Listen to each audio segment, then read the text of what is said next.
kaparokya, ang pag-uusapan po natin ngayong araw po ay yung patungkol po sa latest post ng butihing Mayor Vico Soto patungkol nga po sa mga empleyado nito sa City Hall na kung saan ay buong pusong pagmamalaki nito na mas tumaas pa po ang bilang ng mga empleyado nito na na-regularized sa loob po ng 6 na taon since 2019 mula po nang manungkulan po siya bilang alkalde po ng nasabing lungsod.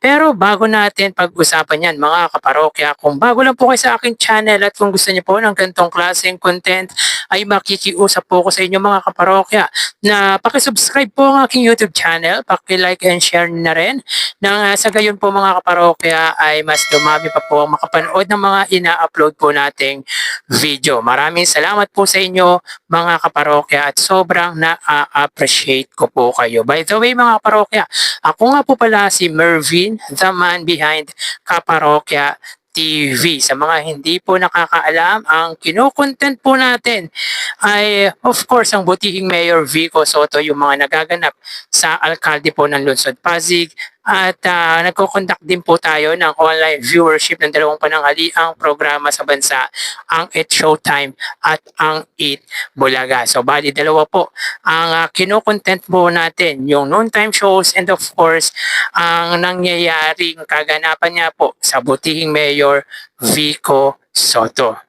So yun nga po mga kaparokya, ang topic po natin ay yung patungkol sa latest post nga po nito sa kanyang Facebook or sa kanyang social media account na tila buong pusong pagmamalaki po ng butihing Mayor Vico Soto na from 2019 ay meron na po silang mahigit kumulang 5,000 employees na na-regularized.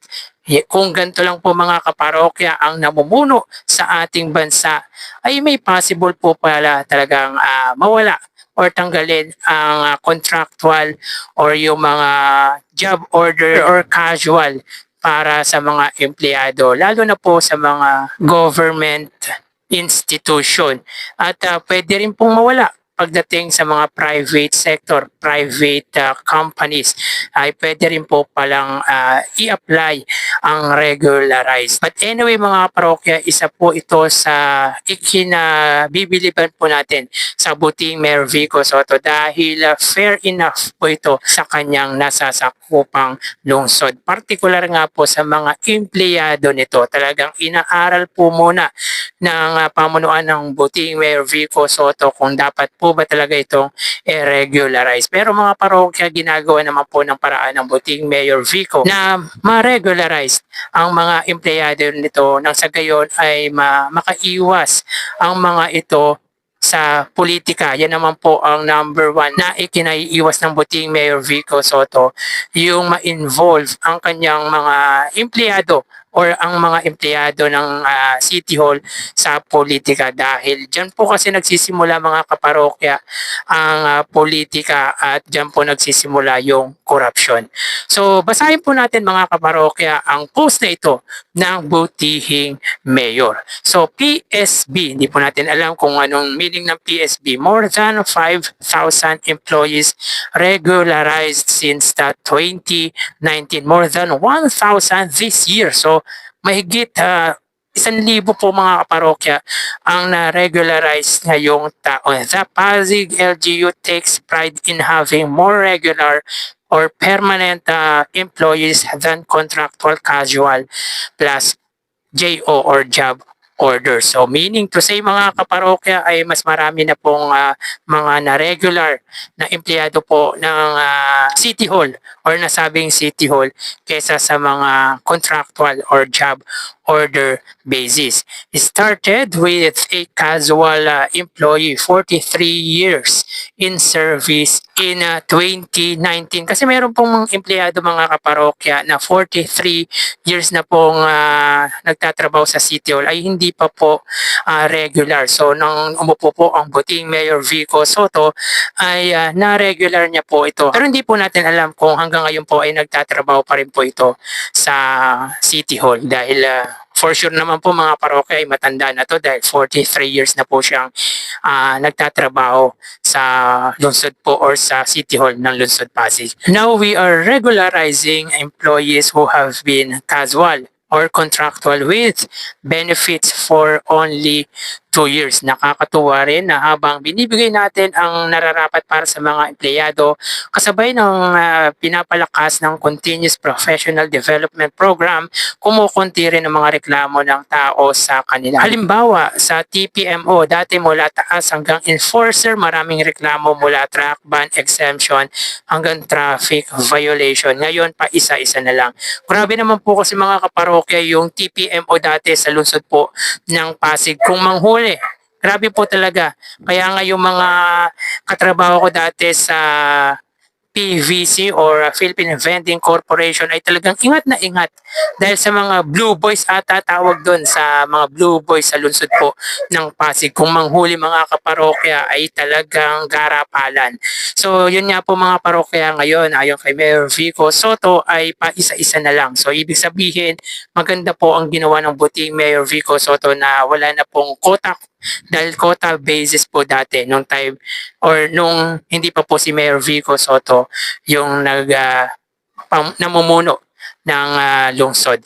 But anyway, ngayon good news ang ginagawa or ang ginawa ng buting Mayor Vico Soto. The more regularizing government employees ay mas naiiwasan po mga parokya yung corruption at politikahan. So congratulations to our newly regularized employees.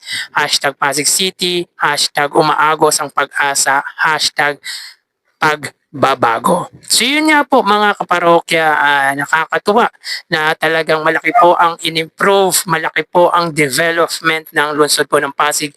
Buhat ng pamunuan po ito ng butihing Mayor Vico. Hindi lang po para sa mga constituent nito ang prioritize nito, kundi pati na rin po yung mga kasama nito sa City Hall. Talagang hangarin ng butihing Mayor Vico Soto at mga kasama nito or yung city councils na ma-regularize ang mga empleyado sa City Hall para nang sa gayon mga parokya ay makaiwas nga po sa politika. At of course, para mas malesen nga po yung corruption. Dahil sa aking opinion mga kaparokya, nag-i-start ang corruption dahil nga po sa wala po silang kasiguraduhan sa mangyayari sa kanila dahil hindi po sila regular sa isa trabaho.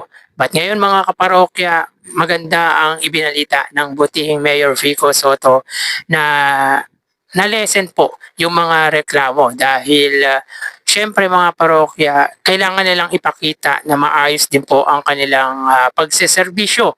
Kailangan lagi po silang nakangiti at pinaparamdam nila na ang tao po talaga ang kanilang amo. Kumbaga yung mga empleyado po ng City Hall, kailangan iparamdam nila na ang constituent po nila sa Lungsod Pasig ang kanilang tunay na pinaglilingkuran or yung kanilang amo. Hindi lang po ang butihing Mayor Vico Soto dahil si Mayor Vico Soto ay guide lamang po nila para gawin yung nararapat, para gawin yung tama. Dahil lahat naman po ng kabutihan ang ginagawa po ng mga empleyado ng Lungsod Pasig ay matutugunan naman po ng maayos or magandang merit or feedback kapag good services ang provide nito sa kanilang constituent. Kaya para sa akin, very effective ang butihing Mayor Vico Soto to lead Pasig City dahil malaki po talaga ang pinagbago ng Lungsod Pasig, buhat ng pamunuan, buhat ng maging alkalde po ang anak po ni Bossing Vic Soto at Miss Connie Reyes. Kaya mga parokya, sobrang bilib po tayo sa alkalde po ng lungsod po ng Pasig.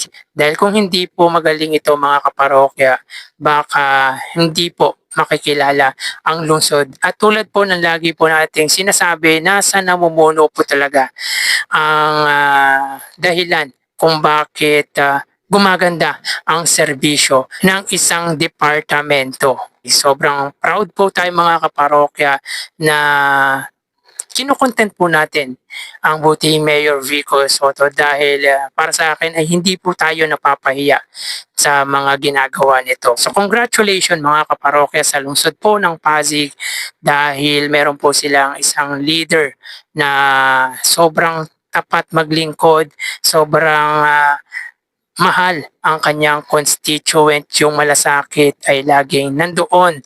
Kumbaga ibinibigay nito ang benepisyong nararapat para sa kanyang constituent. So kayo mga parokya, anong masasabi nyo sa pag-regularize ng buting Mayor Vico Soto sa mga empleyado nito sa lungsod po or sa City Hall na po ng lungsod ng Pasig?